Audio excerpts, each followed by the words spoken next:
నువ్వు పెళ్లి చేసుకుంటాను అంటే నీ పెళ్లి ఘనంగా జరిపించే బాధ్యత నాది. నీ పెళ్లి వైజయంతి పెళ్లి ఒకేసారి ఒకే కళ్యాణ మండపంలో ఘనంగా జరిపిస్తాను.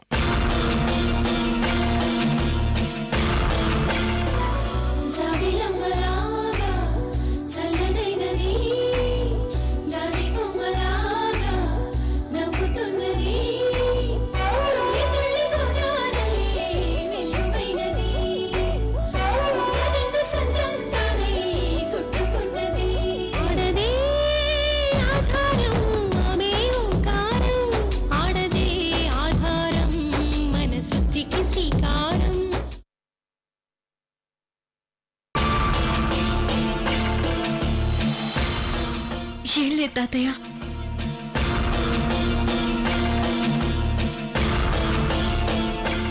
నన్ను క్షమించండి తాతయ్య.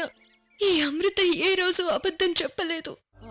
ఏ రోజు మీలాంటి గొప్ప వ్యక్తి ముందు విజయవర్మను పెళ్లి చేసుకుంటానని అబద్ధం చెప్పాను. నన్ను క్షమించండి తాతయ్య, క్షమించండి. శీఘ్రమే కళ్యాణ ప్రాప్తి రస్తు.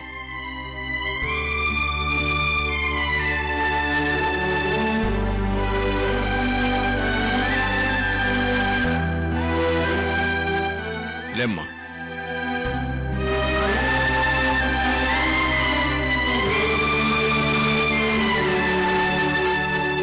పెళ్లి విషయంలో నీ మనసులో ఉన్న భయాన్ని గురించి ఇంతకుముందు నాతో సూచాయిగా చెప్పావు. నాకు గుర్తుందమ్మా.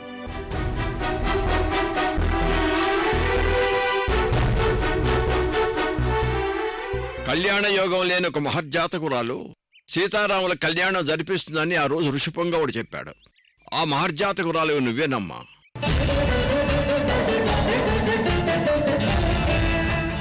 దేవుడిచ్చిన ఈ మనవరాలు పెళ్లి చూసి పైనున్న ఆ దేవతలే ముచ్చట పడేలా నీ పెళ్లి ఘనంగా జరిపిస్తానమ్మా.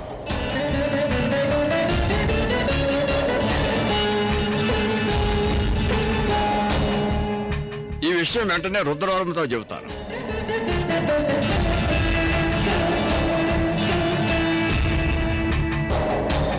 అమ్మ సీత,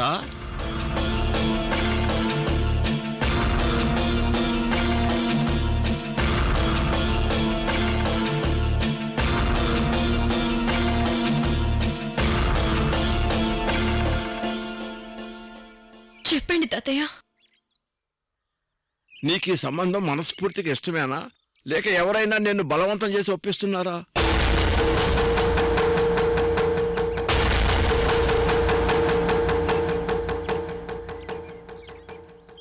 ఇష్టమే తాతయ్య. నీ పెళ్లి చేసి నీ రుణం తీర్చుకుంటానమ్మా.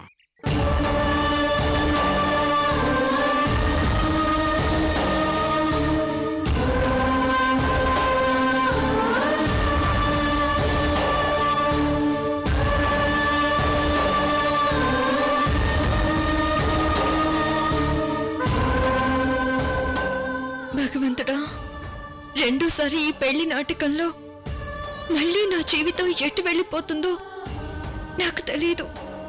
ఏమైనా సరే అన్నిటికీ తెగించే ఉన్నాను.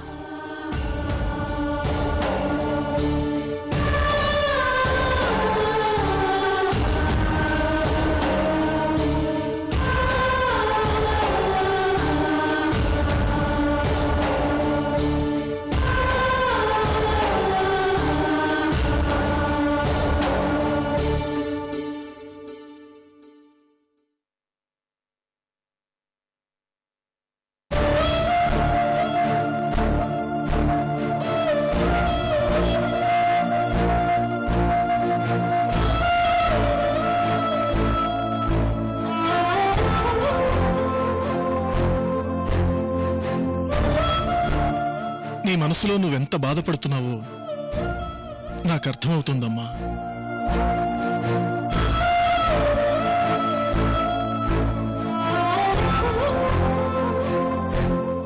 ఏ రోజు అబద్ధం చెప్పని నువ్వు పెళ్లి చేసుకుంటానని మామయ్య గారితో నీ వ్యక్తిత్వానికి విరుద్ధంగా అబద్ధం చెప్పావమ్మా. సొంత మనవరాలిగా ప్రేమాభిమానాలతో చూసుకున్న తాతయ్య దగ్గర అబద్ధం చెప్పాల్సి రావడం నీకు బాధే కలిగిస్తుంది.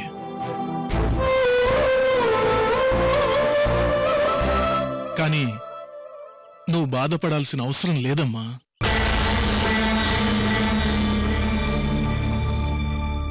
అవునమ్మా, ఈరోజు నువ్వున్న ఈ సిచ్యుయేషన్ చూస్తుంటే నాకు పురాణాల్లోని ఓ సంఘటన గుర్తొస్తోంది.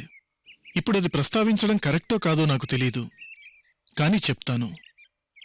మహాభారతంలో కౌరవ పాండవులకు విలువిద్య నేర్పించింది ఆచార్య ద్రోణుడు. కురుక్షేత్ర యుద్ధంలో ఎలాగైనా సరే పాండవులు ద్రోణుణ్ణి ఓడించాలి. కాని ఆయన మహావీరుడు. ఆ సమయంలో ఆ మహావీరుణ్ణి ఓడించడానికి ధర్మరాజులాంటి గొప్ప వ్యక్తి అశ్వత్థామ హత కుంజరహ అని అబద్ధం చెప్పాడు. కొడుకు అశ్వత్థామ నేల కొరిగాడని ఆ బాధతోటే ఆ ద్రోణుడు ఓడిపోయాడు. ధర్మరాజంతటివాడు అబద్ధం చెప్పడానికి కారణం ధర్మాన్ని నిలబెట్టడం కోసమేనమ్మా.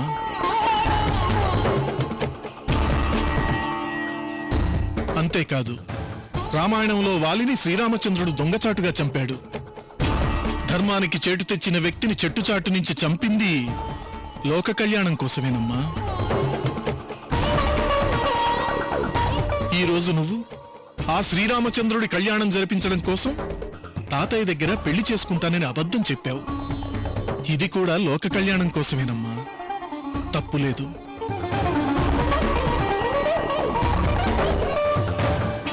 రేపీ నాటకమంతా తెలిసాక మావయ్య గారు నిజం తెలుసుకొని నిన్నర్థం చేసుకుంటారన్న నమ్మకం నాకుందమ్మా.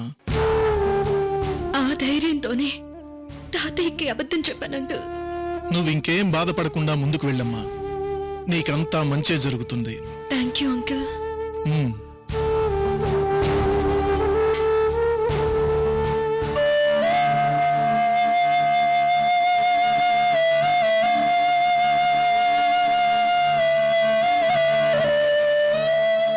భగవంతుడా, నువ్వు దుష్ట శిక్షణ శిక్ష రక్షణ చేస్తావంటారే, అది ఇప్పుడు నిజం చేయి తండ్రి.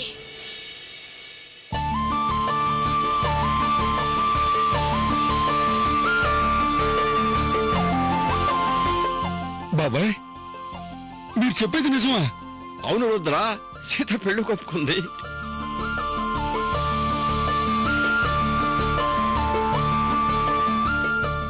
మరి పెళ్లి చూపుల రోజున అంత గొడవ జరిగితే నేను చేసుకోనంటే చేసుకోనంది. ఇంతలోనే మనసు మార్చుకుందా?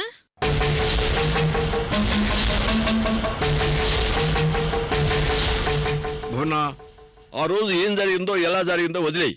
ఇప్పుడేం చేయాలో ఆలోచించు. అవును భువనేశ్వరి, నువ్వు పెద్ద మనసు చేసుకుని ఈ పెళ్లికి అంగీకరించాలి. ఏ పెళ్లికి? విజయవర్మ సీతల పెళ్లికా, లేక అజయ్ వర్మ వైజయంతుల పెళ్లికా? వైజయంతి అజయ్ వర్మల పెళ్లికి నువ్వు ఒప్పుకుంటే 2 నిశ్చితార్థాలు ఒకే ముహూర్తానికి జరుగుతాయి. 2 పెళ్లిళ్ళు ఒకే కళ్యాణ మంటపంలో జరుగుతాయి. అంటే సీత పెళ్లికి ఒప్పుకుందని నాకిష్టం లేకపోయినా నా కూతురు పెళ్లికి నేను ఒప్పుకోవాలా? నాకిష్టమే మమ్మీ.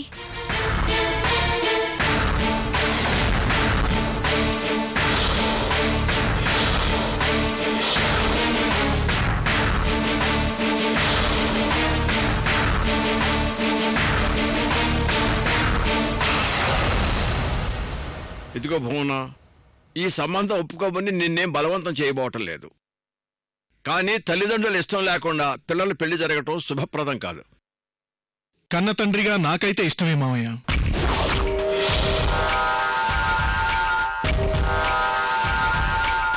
ఆర్కే, ఈ పెళ్లి విషయంలో నువ్వు తీసుకున్న నిర్ణయం కరెక్ట్ కాదని నీకు ముందే చెప్పాను. ఇదిగో భువన, అల్లుడు గారు నువ్వు ఈ పెళ్లి విషయంగా ఒక నిర్ణయానికి వస్తే వైజయంతి పెళ్లి నేను జరిపిస్తానన్నాను. కానీ మీరింతవరకు ఒక నిర్ణయానికి రాలేదే. నాన్న, నేనొక్కసారి నిర్ణయం తీసుకున్నాక 600 మార్చుకోను. మీకు ఆ విషయం తెలుసా? మావయ్య గారు, నేను కూడా అంతే. ఒక్కసారి డెసిషన్ తీసుకుంటే కట్టుబడి ఉంటాను. తాతయ్య, ఈ పెళ్లి విషయంలో మమ్మీ డాడీల్ని పక్కన పెట్టండి. నాకే పెళ్లిష్టం. మీ చేతుల మీదుగా ఈ పెళ్లి జరిపించండి. That's all.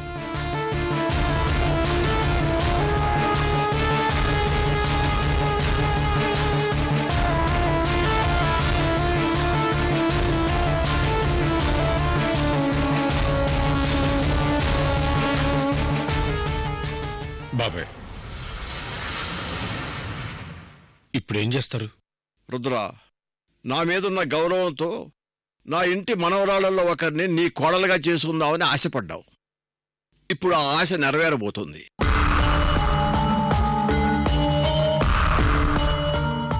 ఇరవై 24 గంటల్లో నా కూతురు అల్లుడు ఒక నిర్ణయానికి వచ్చినా రాకపోయినా అదేం పెద్ద సమస్య ఏం కాదు.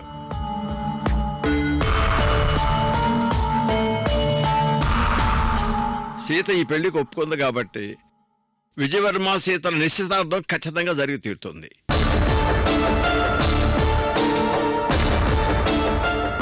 నీ కొడుకు విజయవర్మతో నా మనవరాలు సీత పెళ్లి ఘనంగా నేను జరిపిస్తాను. సరేనా? చాలు బాబాయ్, మీరు ఆ మాట అన్నారు, అంతే చాలు. మీరు ఎడిదిరిగి రెస్ట్ తీసుకోవడానికి వారం రోజులు ఇక్కడే ఉండబోతున్నారు కాబట్టి విడిదింట్లో ఉండండి. అక్కడికి నేను ఫోన్ చేస్తాను. అలాగే బాబాయ్, అలాగే. భువన్తో ఇంకోసారి మాట్లాడతాను, మీరు వెళ్ళిరండి. అలాగే. ఏయ్ సీత, శివరామరాజు హామీ దొరికింది.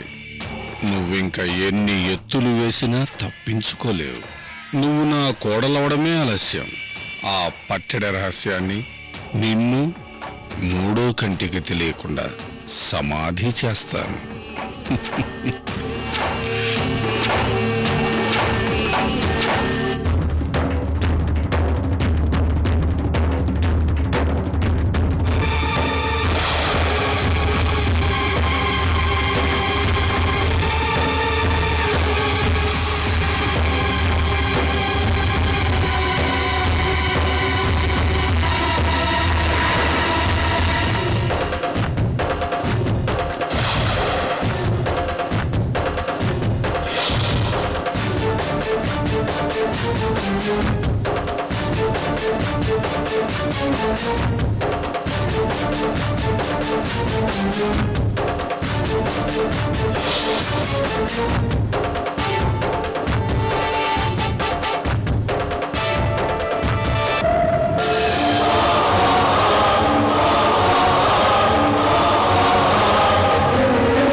బాత్రూంలో జారి పడ్డారని విన్నాను.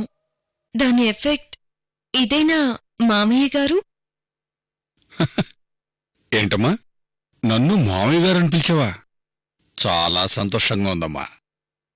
నేను మీ అబ్బాయిని పెళ్లి చేసుకుంటే మీ కోడలు అవుతాను. అప్పుడు మామయ్య గారు అనేగా పిలవాలి. నీతో అలా పిలిపించుకునే అదృష్టం కోసమే కదమ్మా నేనింత దూరం వచ్చింది. ఎలాగైనా మీరు అదృష్టవంతులే మామయ్య గారు. 25 ఏళ్ల క్రితం మీరు పైసా లేని బికారి. ఇప్పుడు మీరు డబ్బున్న షావుకారు కదా మామయ్య గారు? నిజమేనమ్మా, కానీ ఈ కోట్లు వస్తుంటాయి పోతుంటాయి. కానీ నీలాంటి అదృష్ట దేవత కోడలుగా రావడమంటే లక్ష్మీదేవి పర్మనెంట్గా నా ఇంట్లోనే కొలువై ఉంటుందని నా నమ్మకం. ఈ లక్ష్మీదేవిని కోడలిగా చేసుకోవడానికి మీరు ఇంతగా తాపత్రయపడుతుంటే ఆ అవకాశం మిస్ చేసుకోవడం కరెక్ట్ కాదని ఈ పెళ్లికి ఒప్పుకున్నాను. నువ్వు పెళ్లికి ఒప్పుకుంటే చాలు, ఎన్ని కోట్ల రూపాయలైనా సరే ఎదురు కట్నంగా ఇచ్చి నిన్ను కోడలుగా చేసుకోవాలన్న ఆశతో కళ్ళలతో బొబ్బర్లంకులు అడుగు పెట్టానమ్మా. నా కోరిక నెరవేరింది.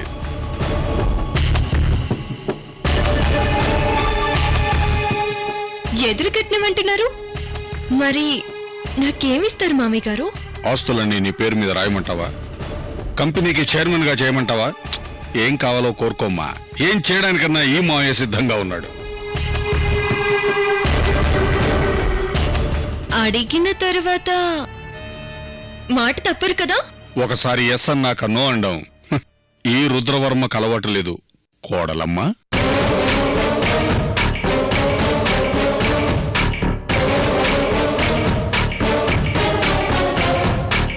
సీతమ్మ వారి బంగారు పట్టడా గిఫ్ట్గా కావాలి.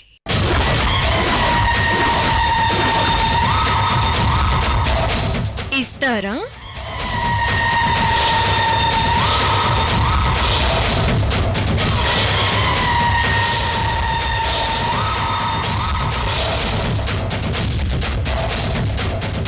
చెప్పండి మామయ్య గారు.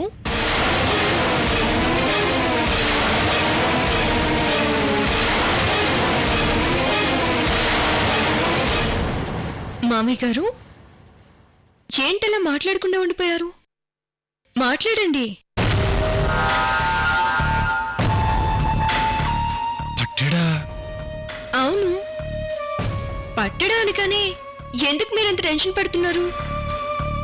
పట్టెడు గురించి నాకేం తెలుసమ్మా.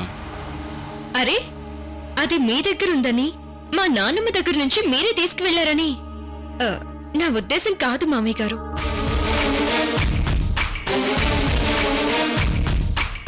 పాతికేళ్ల క్రితం పట్టడ పోయిన విషయం మీకు తెలుసు. నేను జానకమ్మ మనవరాళ్ళని కూడా మీకు తెలుసు. ఆ పట్టడి ఎలా పోయిందో ఏమో మీకు తెలీదు. దాన్ని తిరిగి తీసుకురావాలని పట్టుదలతో నేను ఇక్కడికి వచ్చానని మీకు తెలుసు.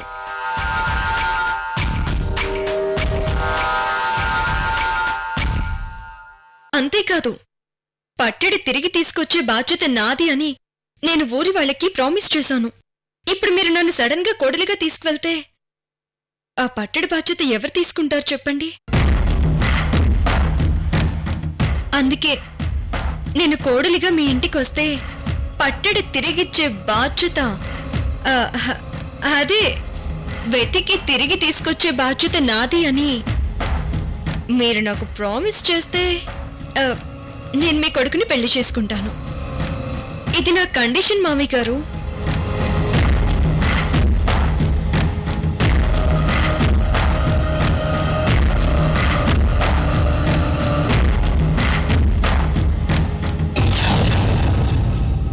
ఓ, అదా నీ ఉద్దేశం కోడలమ్మా? మరి ఇంకే ఉద్దేశం అనుకున్నారు మామయ్య గారు? నీ కోరిక తప్పకుండా నెరవేరుతుంది కోడలమ్మా. ఎంత ఖర్చైనా సరే ఆ పట్టెడ వెతికించి లేదా అలాంటిది ఇంకొకటి తయారు చేయించి ఎదురుకట్నంగా ఇచ్చుకుంటాను.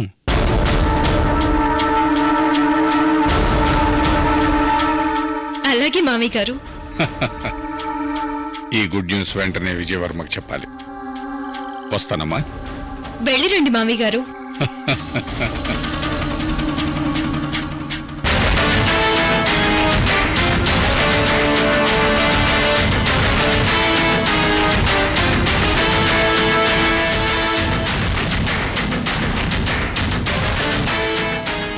పట్టడం అనగానే మొహంలో సంతోషం పట్టు తప్పింది.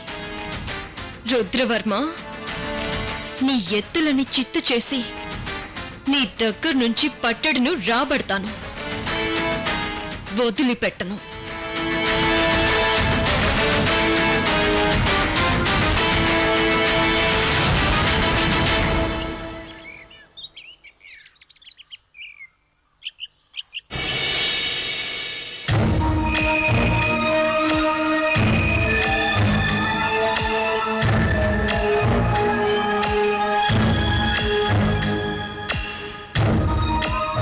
నిజం నాన్న, ఆ సీత మనసు మార్చుకొని నిన్ను పెళ్లి చేసుకోవడానికి ఒప్పుకుంది. వైజయంతి అజయ్ల సంబంధం కూడా ఓకే అయితే 2 నిశ్చితార్థాలు చేసుకుని బెంగళూరు బయలుదేరతాం. మరి బోనం ఒప్పుకోవాలి కదండి. అజయ్ వాళ్ళ అమ్మా నాన్న వచ్చారని చెప్పాను. భువన ఆలోచిస్తానంది. ఇంకాసేపట్లో ఆర్కే కూడా వచ్చి మాట్లాడతానన్నాడు. డాడ్, నేను కూడా ఒకసారి సీతతో పర్సనల్గా మాట్లాడతాను.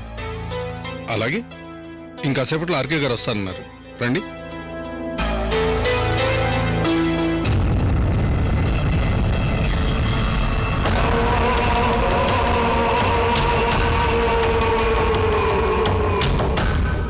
అమృత, నువ్వు పెళ్లి కొప్పుకున్నావా?